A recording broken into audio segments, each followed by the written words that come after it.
Butter chicken சொல்லும் போதே சாப்பிடணும்னு தோணுதில்ல. அப்போ இந்த டெம்ப்டிங்கான பட்டர் சிக்கனை ட்ரை பண்ணி பாருங்க. ஃபஸ்ட்டு சிக்கனை மேரினேட் பண்ணுறதுக்கு salt 1 teaspoon, garam masala 1 teaspoon, tandoori masala 1 teaspoon, chilli powder 1 teaspoon, Kashmiri chilli 1 tablespoon, ginger garlic paste 1 teaspoon, lemon juice 1 teaspoon add பண்ணி மிக்ஸ் பண்ணி விட்டுருங்க. இப்போ இது ஒரு 2 hours ஃப்ரிட்ஜில் வச்சு மேரினேட் ஆக விட்டுருங்க. இப்போ கிரேவி பேஸ் ரெடி பண்ணலாம். இதுக்கு கடாயில் 2 tablespoon oil, 2 tablespoon butter add பண்ணிக்கோங்க. இப்போ இதில் whole spices and 2 large onions add பண்ணிக்கோங்க. இது கூடவே 2 green chilies, 4 red chili, 8 garlic cloves, 2 inch ginger and 15 cashews add பண்ணிக்கோங்க. இப்போ 4 large tomatoes and 1 teaspoon salt போட்டு மிக்ஸ் பண்ணிடுங்க.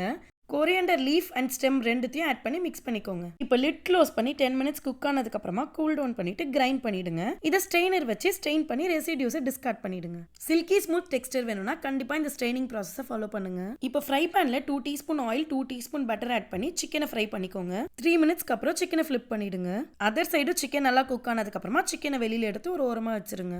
நெக்ஸ்ட் ஒரு கடாயில் 2 tablespoon butter and 1 tablespoon Kashmiri chilli add பண்ணி ரா ஸ்மெல் போகிற வரைக்கும் குக் பண்ணிக்கோங்க. இப்போ இந்த கிரேவி பேஸ் ஆட் பண்ணி ஒரு 2 to 5 minutes குக் ஆக விட்டுருங்க. இப்போ 1 டீஸ்பூன் சுகர் ஆட் பண்ணி வாட்டர் ஊற்றி கன்சிஸ்டன்சி அட்ஜஸ்ட் பண்ணிக்கோங்க.